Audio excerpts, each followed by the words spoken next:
अब समझो, चलो अब समझते हैं कि tension in string, tension string में क्या होता है। फिजिक्स में ना टर्म जो बोलेगा ना तुम उसी से तुम्हारा आधा टेंशन खत्म हो जाएगा। टेंशन नाम ही लग रहा है कि क्रिएट किया गया है, बैठे बैठे किसी को टेंशन तो होता नहीं है, मतलब कुछ इसको छेड़ा होगा, वो समझ रहे हो ना, तो इसको टेंशन हुआ है। मतलब स्ट्रिंग में टेंशन तब क्रिएट होता है जब स्ट्रिंग को हम छेड़ेंगे, इसका कहने का मतलब समझो।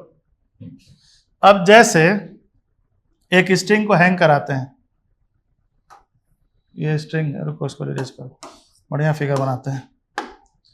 ये एक स्ट्रिंग लिए, इसको माउंट कर दो, सीलिंग से हैंग कर रहा है, ठीक है। अब इस स्ट्रिंग का मास मान लेते हैं m और लेंथ l, ठीक है। m मास का स्ट्रिंग है, लीनियर मास डेंसिटी इसका कांस्टेंट है, सब पढ़ा चुके हैं। मास पर यूनिट लेंथ इसका कांस्टेंट है।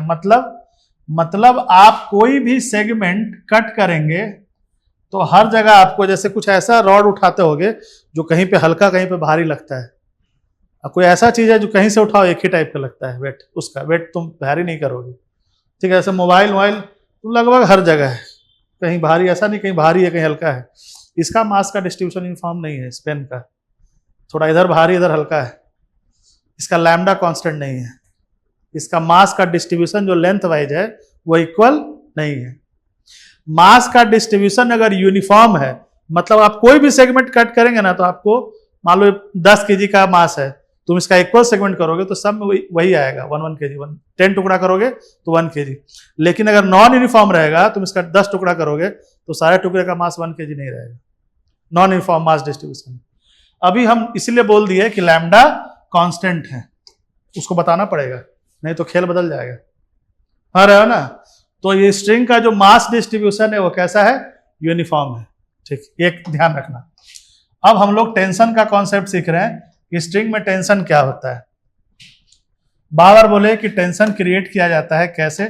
टेंशन हमेशा टाइट स्ट्रिंग में होगा, मतलब स्ट्रिंग टाइट होना चाहिए तभी टेंशन क्रिएट होगा, नहीं तो नहीं होगा। उसी को समझ रहे हैं कैसे, देखते हैं। अब मान लो तुमको इस एंड का टेंशन निकालना है, एकदम बॉटम का पॉइंट है ये, एकदम बॉटम लिया है। इस पॉइंट को कोई पुल करने वाला है क्या, उसके नीचे कुछ है क्या, है क्या, उसको कौन पुल करेगा, करेगा क्या कोई, हमको तो नहीं दिख रहा है करेगा। इस पॉइंट को उज्जवल कोई पुल कर सकता है, नहीं कर सकता है। पुल कौन करेगा, जो उसके नीचे होगा वो उसको खींचेगा ना, उसके नीचे तो कुछ है ही नहीं, तो उसको खींचेगा कैसे, यानी इस पॉइंट को कोई पुल करने वाला नहीं है, तो इस पॉइंट का टेंशन 0। तो आज से ध्यान रखना, स्ट्रिंग का जो भी फ्री एंड है उसका कोई टेंशन हो ही नहीं सकता है, क्योंकि वहां पे कोई पुलिंग फोर्स नहीं लगेगा, और टेंशन हमेशा पुल करने से क्रिएट होता है, स्ट्रिंग को पुल करेंगे।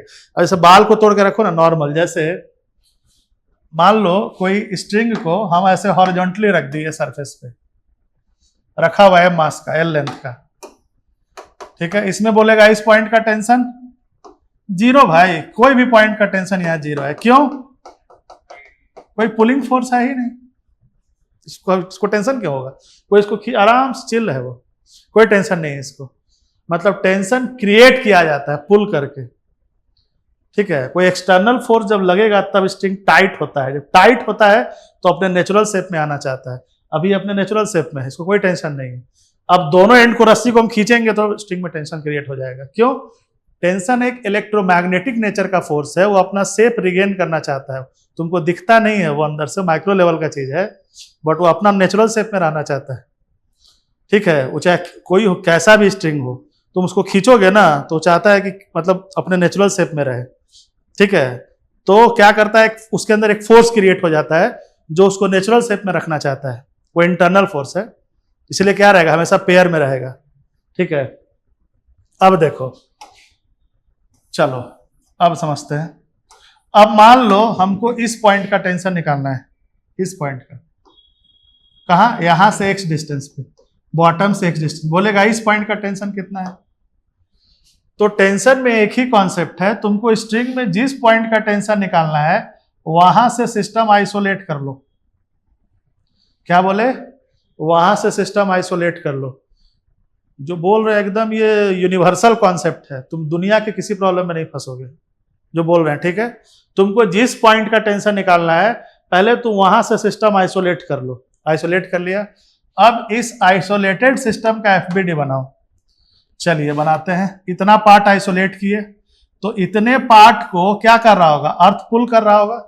क्यों, इतने पार्ट का तो मास होगा ना, तो इतने पार्ट को अर्थ पुल कर रहा होगा, करेगा ना।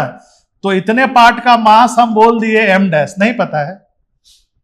तो इतने पार्ट को जो अर्थ पुल कर रहा होगा वो कितने फोर्स से पुल कर रहा होगा, m डैश जी, ठीक है। यानी ये जो स्ट्रिंग का लेंथ था, ये वाला x लेंथ का, ठीक है, इसको m डैश यानी इसका मास नहीं पता है, तो इतना फोर्स से इसको पुल कर रहा होगा।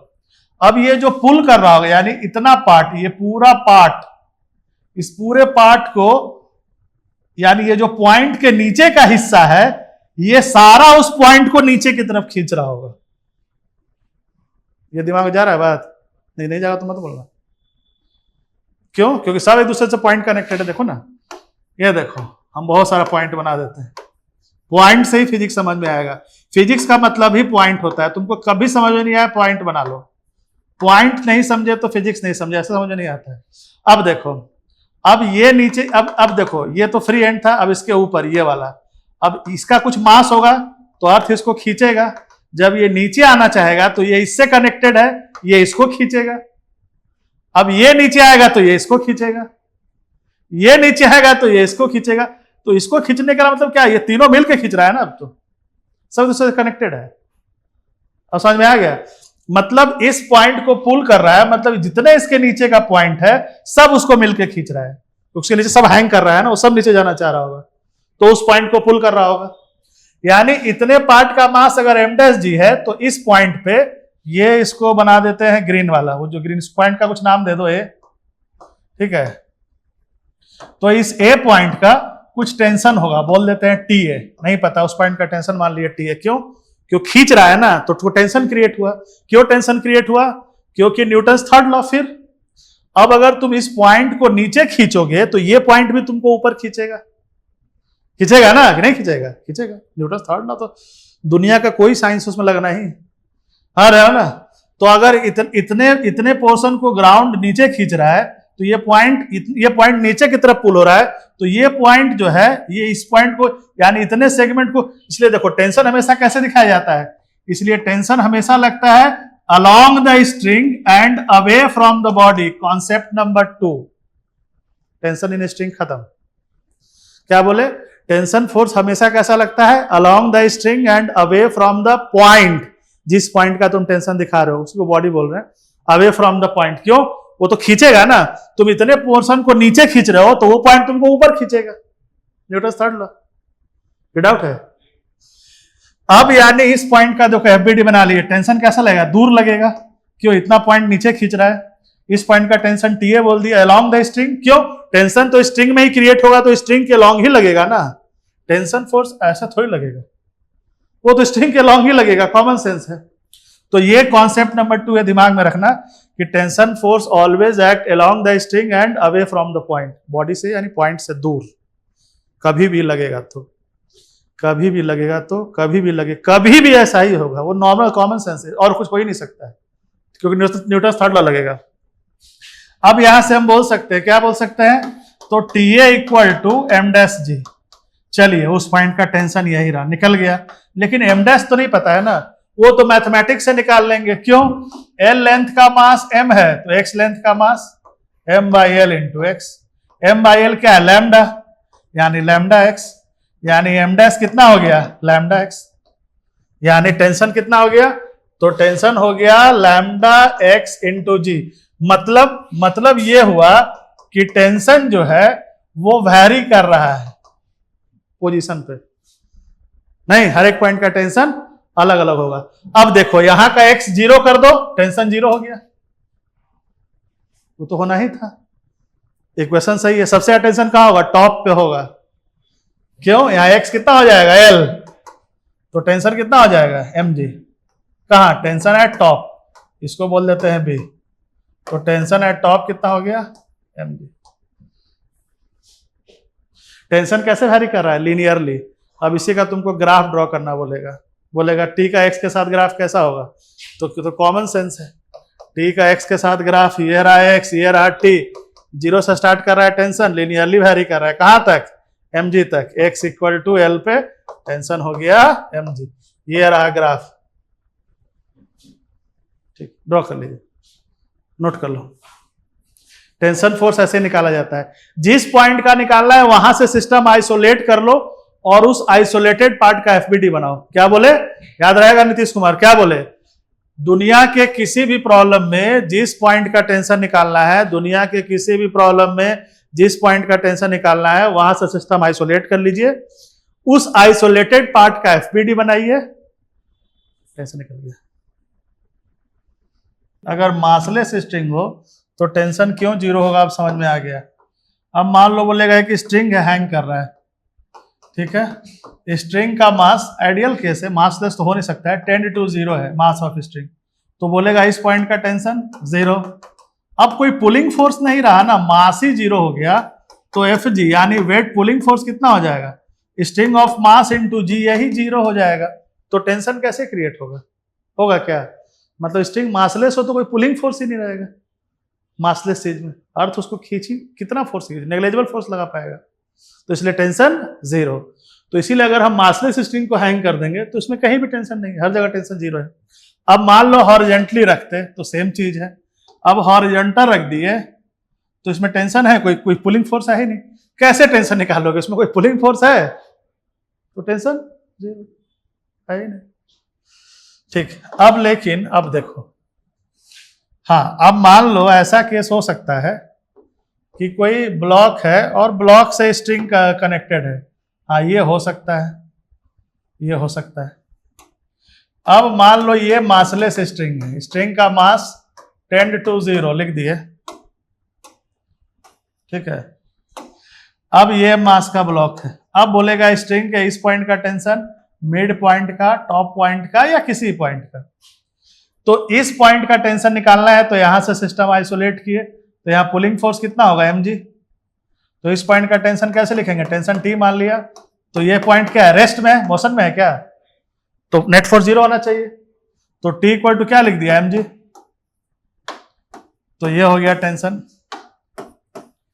अगर इस पॉइंट का कहेगा तो यहां से सिस्टम आइसोलेट किया, तो यहां से आइसोलेट किया तब भी पुलिंग फोर्स तो यही रहेगा ना, क्यों? यहां से यहां तक तो मासलेस है, यानी इस पॉइंट का भी टेंशन mg, इस पॉइंट का भी टेंशन mg, मतलब टेंशन थ्रू आउट सेम है। यानी स्ट्रिंग अगर मासलेस है तो स्ट्रिंग में टेंशन थ्रू आउट सेम होगा, या तो 0 होगा या कोई भी वैल्यू होगा तो वही होगा। समझ गए? नोट कर लो इसको।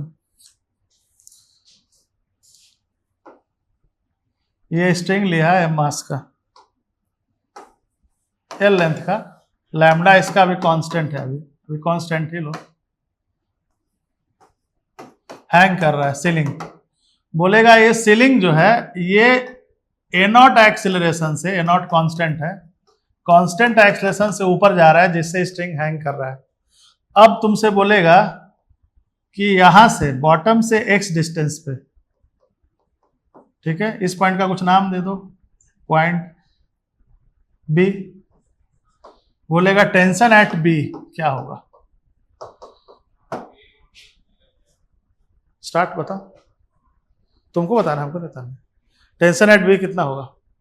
x यहां गिवन है, लैम्डा गिवन है, लैम्डा गिवन है कितना?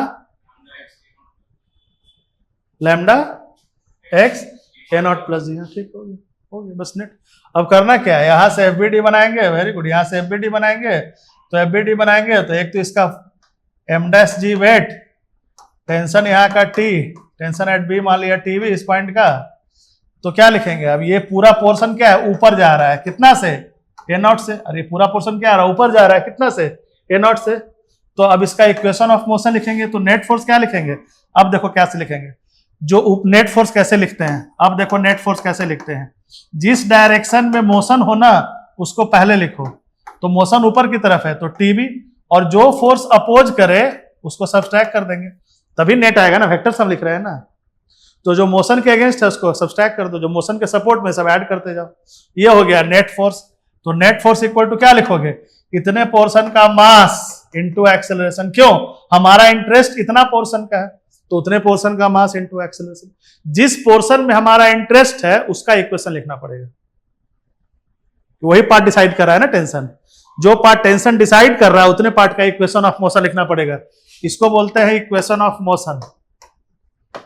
न्यूटन सेकंड लॉ लिख रहे हैं, net force equal to mass into acceleration, इसको बोलते हैं इक्वेशन ऑफ मोशन। ठीक है, अब यहां से हम लोग क्या देखें, तो यहां से देखें TB equal to M dash A plus M dash G. M A not है ये,